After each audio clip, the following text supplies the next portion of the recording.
Desde Mercedes, Buenos Aires, Argentina, transmite en el 93.9 Radio Fénix, una radio para toda la gente.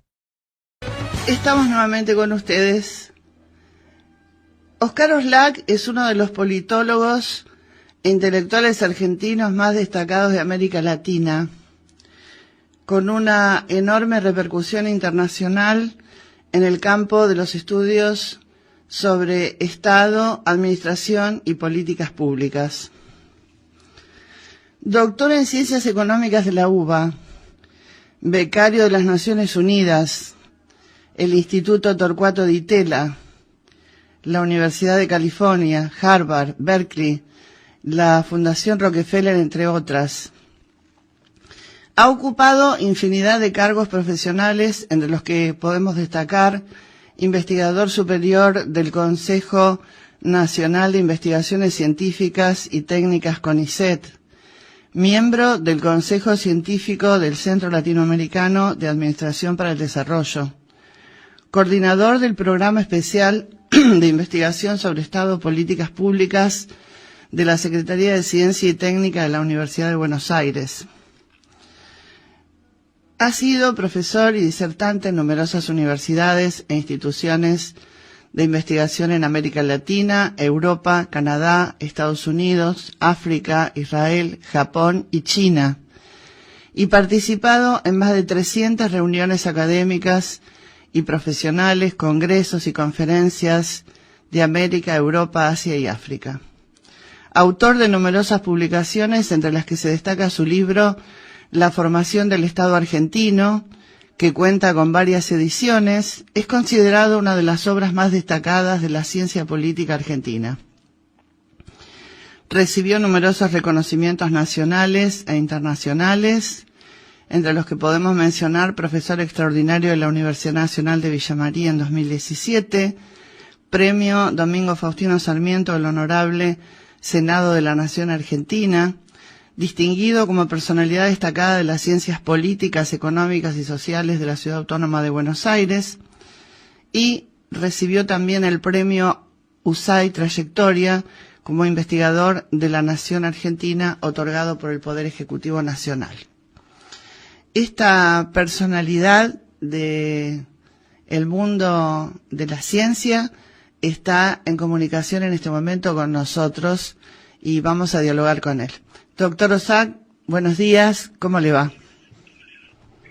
¿Qué tal, Susana? Buenos días.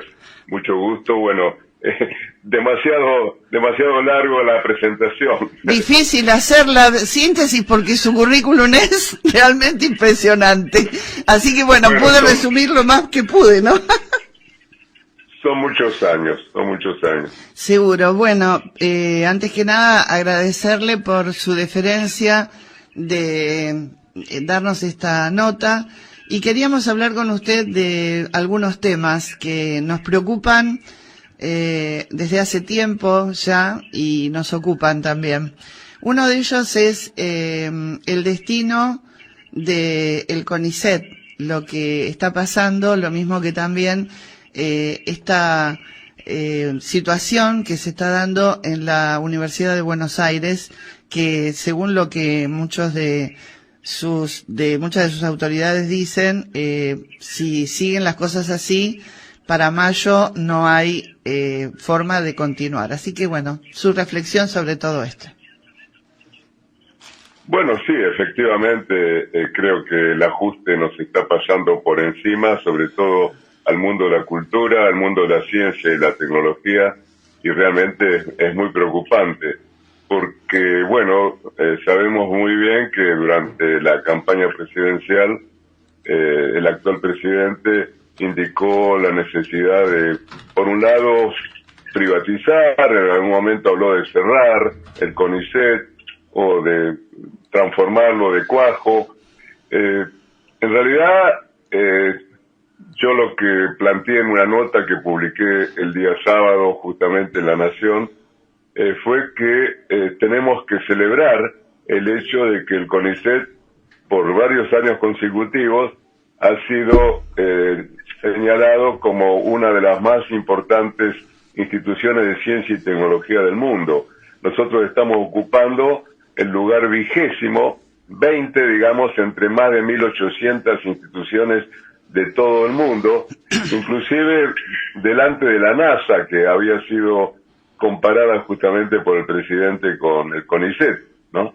En realidad son incomparables porque la NASA es una institución muy especializada y el CONICET en realidad abarca prácticamente todas las áreas de la ciencia y la cultura.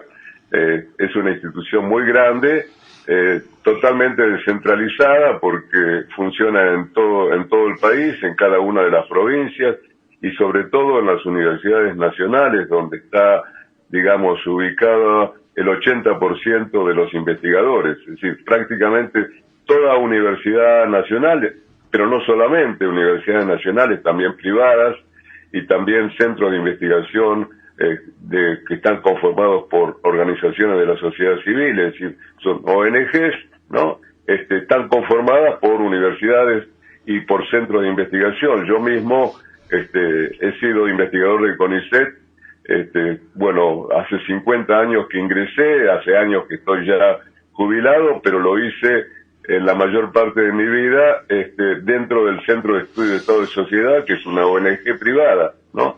De manera que cobraba exclusivamente como investigador del CONICET, pero trabajando en un centro privado.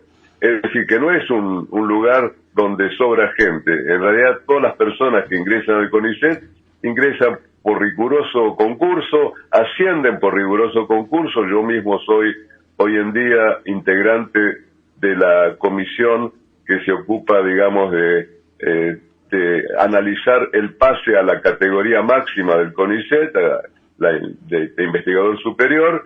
Lo hago, por supuesto, de manera totalmente voluntaria, ¿no? Pero nos hemos preocupado permanentemente a lo largo de todos estos años, ¿no es cierto?, de asegurar que todos los procesos internos de concurso se hagan de manera absolutamente rigurosa.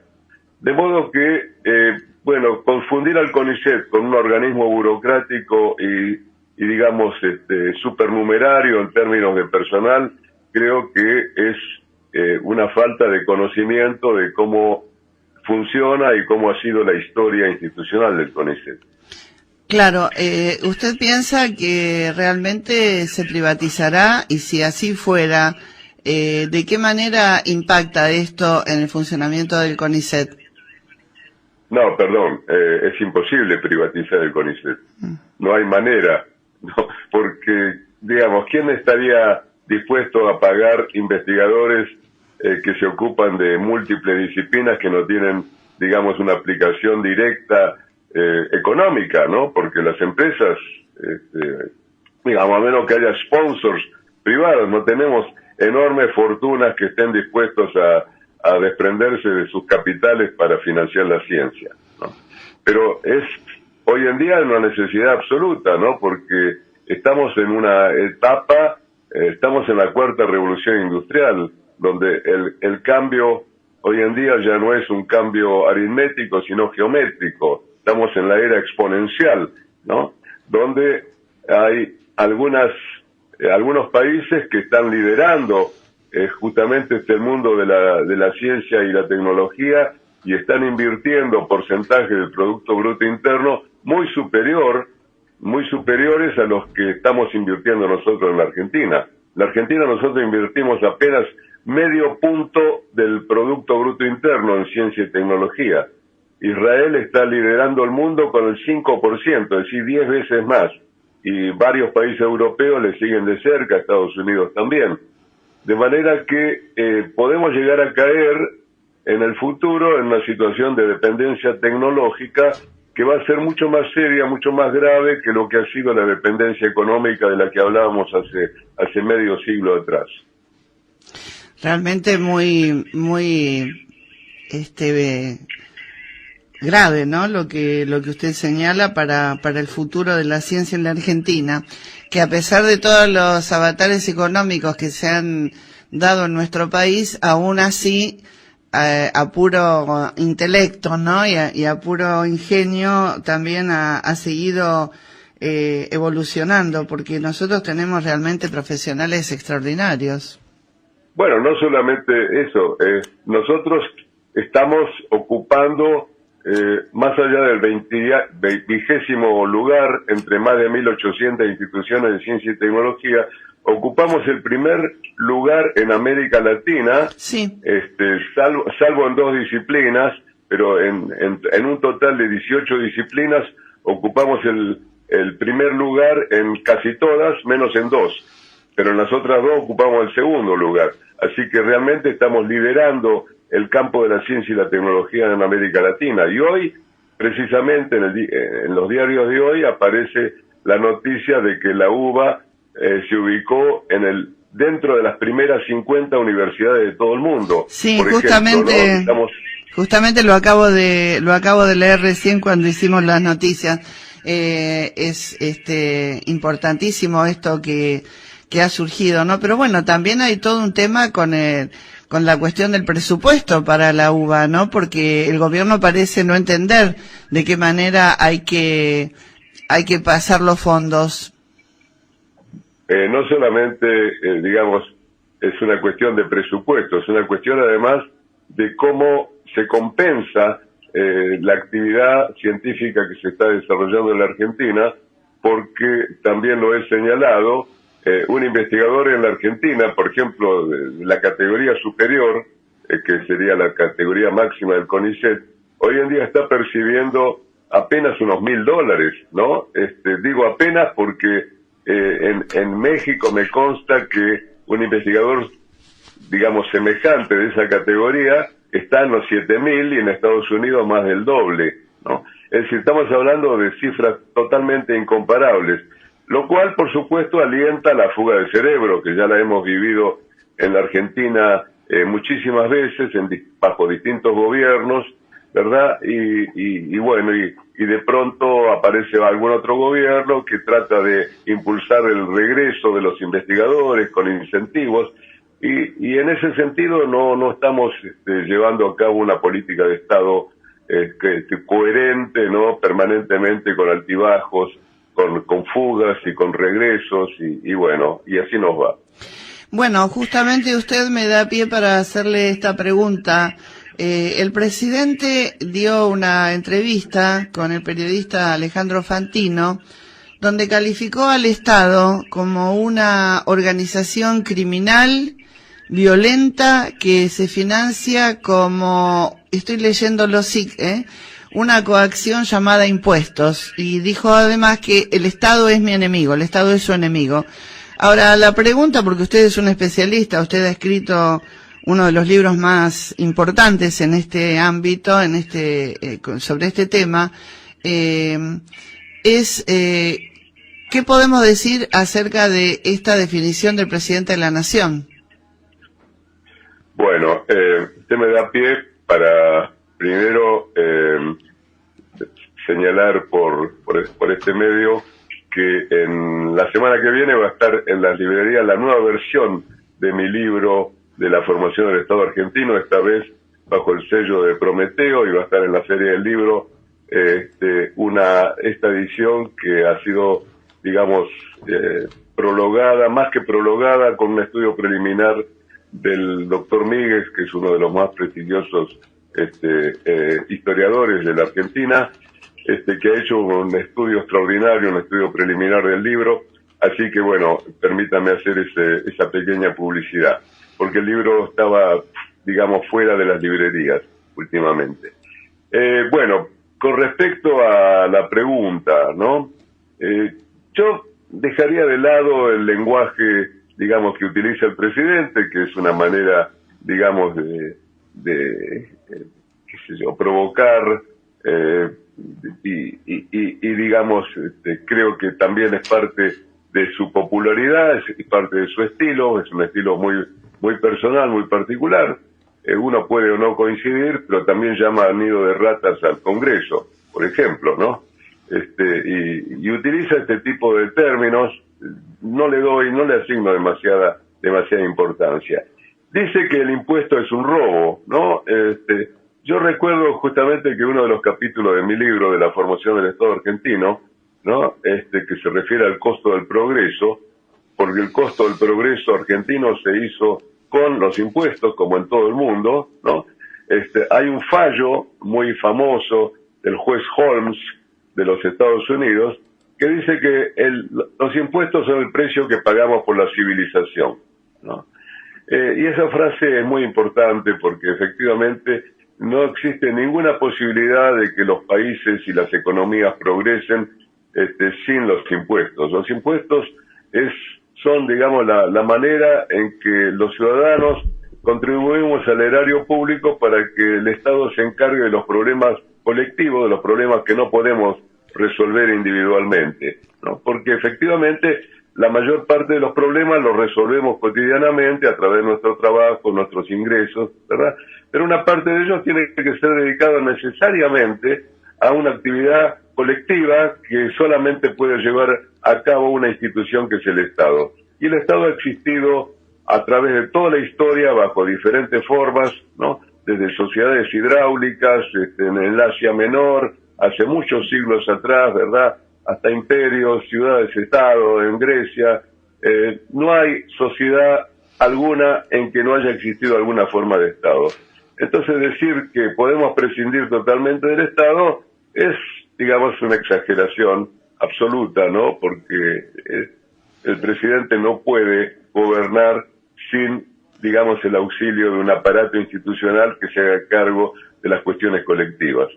De manera, y además, el Estado fue, también lo he señalado en algunos otros medios, el Estado fue, digamos, el factor fundamental de despegue y desarrollo de la sociedad argentina. En la época en que salió mi libro, justamente, que fue en 1982, hace ya más de medio siglo, hace más de 50 años, en ese momento, 40 años, perdón, en ese momento estaba todavía vigente la dictadura, faltaba un año, más de un año, para que llegara la democracia, y el lema que había planteado la dictadura militar, muy conocido, todavía lo recordamos muchísimo, era que achicar el Estado es agrandar la nación, ¿no? Un discurso que después de alguna manera retomó el menemismo en los años 90, ¿no?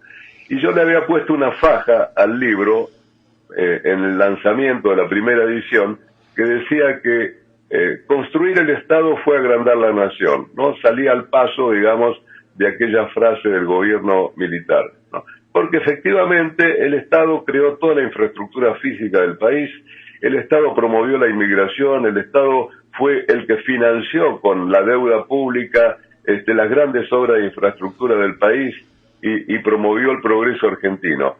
De manera que cuando el presidente hace mención a la gran época que vivió la Argentina hace 100 años atrás, esa grandeza del país se debió fundamentalmente a la intervención permanente que tuvo el aparato institucional del Estado, que fue condición fundamental, ¿no?, del progreso argentino. Así que bueno, esa es mi reflexión sobre ese tema. Bueno, de todas maneras, él es la cabeza del Estado, entonces decir que el Estado es una organización criminal es en cierta manera también... es el jefe de la banda. Es el jefe de la banda, ¿no? Y además, otra cosa que preocupa, ¿no? Por lo menos a mí me preocupa y me llama la atención, ¿de qué manera él dice que es coactivo cobrar impuestos cuando justamente él está mandando al Congreso un paquete de leyes donde aparece ganancias con un piso muy mínimo, que se le va a cobrar ganancias a una persona que gane 1.200.000 pesos? ¿Eso no es cobrar impuestos? No, bueno, el piso fue elevado ahora a 1.800.000 para los solteros y 2.200.000 para los casados. Bueno, a ver... Pero es un impuesto al fin. Es un impuesto, por supuesto, y además es uno de los impuestos más progresivos que existen, ¿no? Por suerte, porque lamentablemente no deberíamos cobrar el 21% de IVA, que no se cobra prácticamente en ningún lado. En Estados Unidos el IVA es un impuesto local que no supera el 8%, ¿no? Entonces, esos sí son impuestos indirectos totalmente regresivos que habría que suprimir o por lo menos reducir. Yo estoy de acuerdo con la restitución del impuesto a las ganancias y creo que debería ser, digamos, el impuesto fundamental que se cobre. Por supuesto hay que ver cuál es la progresividad, a partir de qué mínimo se cobra, ¿no? Pero claro, usted está señalando que es contradictorio decir que el impuesto es un robo y entonces al mismo tiempo establecer un impuesto. Pero yo establecería una distinción muy fuerte entre lo que es el discurso y lo que es, digamos, las medidas económicas, las medidas que hay que adoptar desde el gobierno cotidianamente, ¿no? Así que yo, de nuevo, creo que el discurso y las alusiones que hace el presidente son sobre todo para mantener su piso de popularidad, más que nada, pero la incoherencia, por supuesto, es inevitable. Bueno, esa popularidad con los grados de agresividad que tiene es hasta cierto punto, por lo menos para mí, ¿no? Cuestionable, porque insultar, decir cosas fuera de cosas extemporáneas tampoco me parece que sea la forma, pero bueno, es cierto lo que usted dice, hay mucha gente que eso, entre comillas, lo ha comprado, ¿no? Bueno, él, digamos, por supuesto, está apuntando a un electorado no solamente actual, sino un electorado futuro que le va a permitir, si efectivamente, digamos, lo consigue, elevar su piso, digamos, de electores propios, ¿no? Porque evidentemente tuvo ayuda en llegar al gobierno, y él sabe perfectamente que si no arma un partido político rápidamente y se presenta, digamos, en la próxima compulsa electoral en un par de años, bueno, no va a seguir teniendo problemas en el Congreso.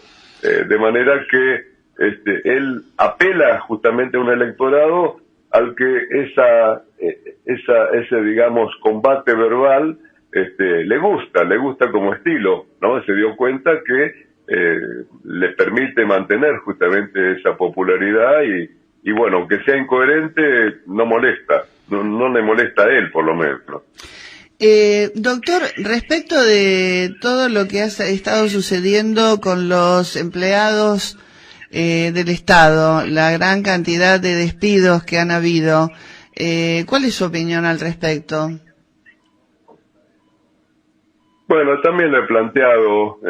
Yo creo que hay que saber a quién se despide, ¿no? Ya he dado más de una vez, incluso a mis alumnos, el ejemplo de si yo tengo un organismo estatal como, por ejemplo, la Orquesta Sinfónica Nacional, ¿no? Que es una empresa pública, es una empresa nacional, es un organismo estatal. La Orquesta Sinfónica Nacional se paga con fondos del Estado. Si yo decido, por ejemplo, despedir al fagot, ¿no? O a cualquier otro instrumento de la orquesta, ¿no? No puedo contratar a otro porque lo estoy despidiendo, me quedo sin fagot. Por lo tanto, lo que tengo que hacer inmediatamente es eliminar de mi repertorio todas las obras que se toquen con fagot. Pero si despido a algún otro músico que es el único integrante de la cuerda, bien, tendré que también eliminar otra pieza del repertorio, ¿no? Y así me voy quedando sin orquesta, ¿no? Entonces, lo primero que hay que saber en cualquier organismo público es cuál es el valor público de lo que se está produciendo, para quién se está produciendo, quiénes son los destinatarios, beneficiarios, usuarios o como se llamen los que están del otro lado del mostrador, ¿no? ¿Cuándo se creó este organismo? ¿Para quién se creó? Porque, digamos, nosotros hemos tenido capas geológicas dentro del aparato del Estado, ¿no? Hemos tenido una gran inestabilidad política en este país, con gobiernos militares, gobiernos civiles de distintos signos políticos, distinta orientación político-ideológica, etcétera. Entonces, se han creado organismos y no sabemos hoy en día si esos organismos, porque jamás se hace una evaluación digamos, uno llega al gobierno, se hace cargo de un organismo y sigue funcionando con él, o trata de cerrarlo, o trata de, digamos, de echar gente, pero no sabemos muy bien si lo que se está haciendo en ese organismo sirve a alguien, si tiene la misma utilidad que tenía cuando se lo creó, si hay que aumentar las prestaciones o lo que se produzca en ese organismo, los servicios que se entreguen, ¿no? O si hay que reducirlos, o si hay que privatizarlos, o si hay que descentralizarlos, o qué es lo que hay que hacer con ellos, ¿no? Bueno, esa es una tarea permanente que tiene que ser incorporada antes de decidir, ¿verdad?, si hay que echar o no hay que echar gente. Porque no tengo ninguna duda de que sobra gente en el sector público, ¿no? Pero también falta gente. Es decir, tenemos un síndrome que yo he llamado hace muchos años atrás, en un diagnóstico que hice para el gobierno uruguayo, el síndrome sobra-falta. Es decir, sobra gente, pero también falta gente. Entonces, lo que hay que determinar es cuál es el perfil de la gente que hace falta para hacer las cosas que hace cada institución. Bueno, eso no se estudia. Entonces, yo lo que opino es que si se utiliza la motosierra o la licuación para hacer el ajuste, está mal, ¿no? Yo estoy seguro que hay que hacer un análisis a fondo de cuál primero es el valor público, y segundo, cuál es la función de producción, no solamente de cuánta gente, por ejemplo, ayer estuve viendo un presupuesto de una universidad del interior de la Argentina, ¿no? Ese presupuesto muestra que el gasto en personal es exactamente del 94%. ¿Está bien eso? No, porque hace falta seguramente gastos en infraestructura, en edificios, en laboratorios, en bibliotecas o lo que sea, y hace falta gastos de funcionamiento, de funcionamiento y de mantenimiento permanentes, ¿no? Son 3 tipos de gastos que hacen falta: personal, infraestructura y gastos de funcionamiento. Bueno, evidentemente la ecuación que tienen la mayoría de las universidades argentinas y muchos de los organismos estatales en la Argentina está totalmente distorsionada. Es decir, es necesario una ecuación presupuestaria que sea mucho más lógica, ¿verdad? Entonces no es solamente un problema de gente, es un problema de cuál es la función de producción, así se la podemos llamar técnicamente, que hace falta para hacer las cosas. Y así de sencillo. Doctor, en este paquete de leyes que ya se envió al Congreso, aparece un capítulo donde hay una fuerte incidencia en privatizar prácticamente todo lo que es estatal. ¿Usted de acuerdo con esa política? A ver, de nuevo, esta ya lo hemos vivido, ¿no? Durante el menemismo se privatizó todo, absolutamente todas las empresas públicas del país. No quedó ni una sola, ¿verdad? Y eso no ocurrió ni siquiera en un país que estuvo bajo la dictadura pinochetista como Chile, que nunca privatizó el cobre, por ejemplo, ¿no? Y Uruguay, que nunca privatizó nada, ni una sola empresa pública. Es decir, tenemos extremos.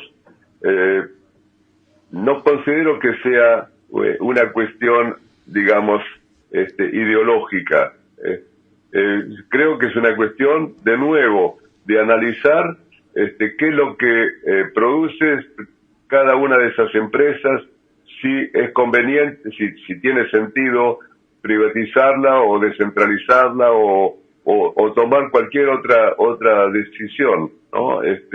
Pero claro, se ha ideologizado muchísimo el tema y me parece que es incorrecto, ¿no? Hay que analizar caso por caso. De pronto puede haber un emprendimiento público-privado, como es el caso de YPF, por ejemplo, ¿no? Que es una empresa mixta, en realidad tiene capitales privados también, ¿no? Y hay muchísimos emprendimientos público-privados en el mundo, ¿no? Así que no puedo opinar genéricamente sobre si vale la pena o no privatizar.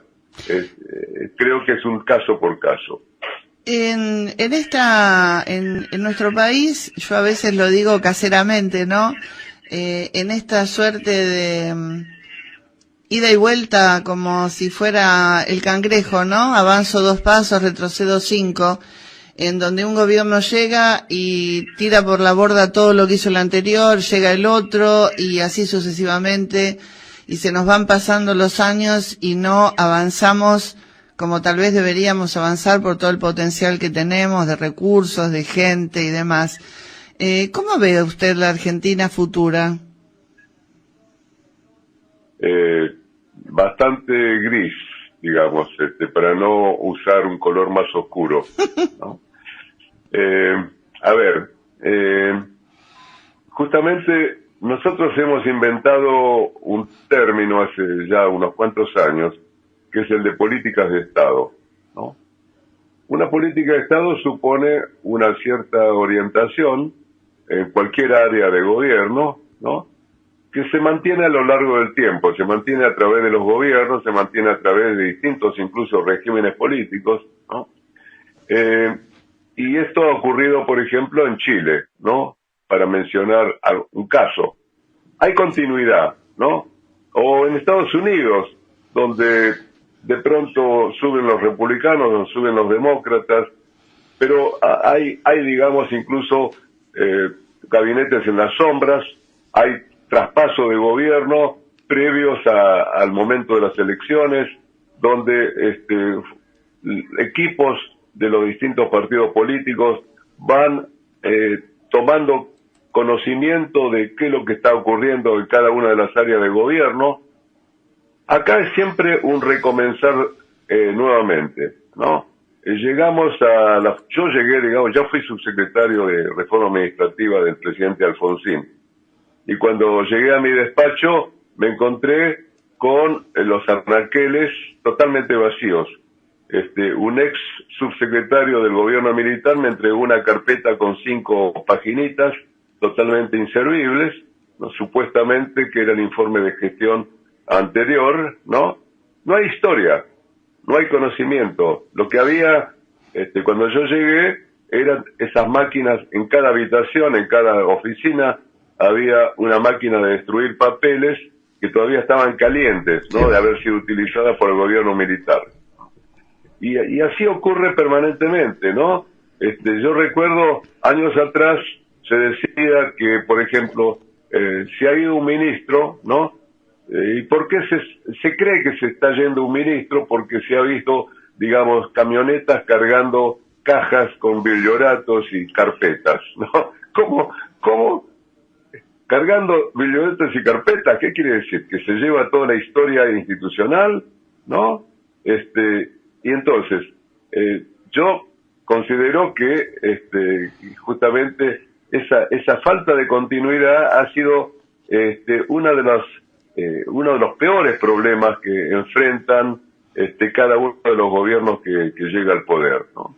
Porque además, al no haber historia, al no haber continuidad, al no haber elencos que mantengan, digamos, una continuidad política, ¿no?, todo hay que inventarlo de nuevo. Se supone que todo lo anterior fue malo y entonces se trata de eliminarlo. Se trata de construir aparatos institucionales a la imagen y semejanza del gobierno que asume, ¿no? Es decir, trato de que ese aparato institucional, que no inventé yo, que no lo puedo inventar porque inevitablemente tengo que heredarlo, sin beneficio de inventario, sin saber lo que heredo, ¿no?, tengo que hacerme cargo de ese aparato y además tratar de conocerlo, ¿no?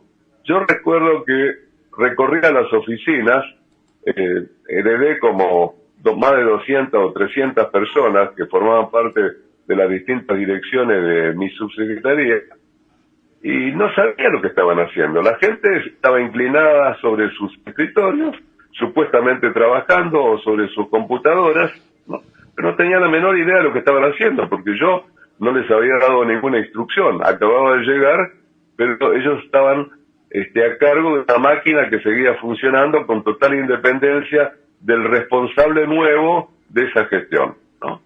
Y entonces, en esas condiciones, el primer gran esfuerzo que tiene que hacer todo nuevo funcionario es tratar de entender de qué se trata lo que se está haciendo en esa organización, más allá de cuáles son sus intenciones políticas, ¿no?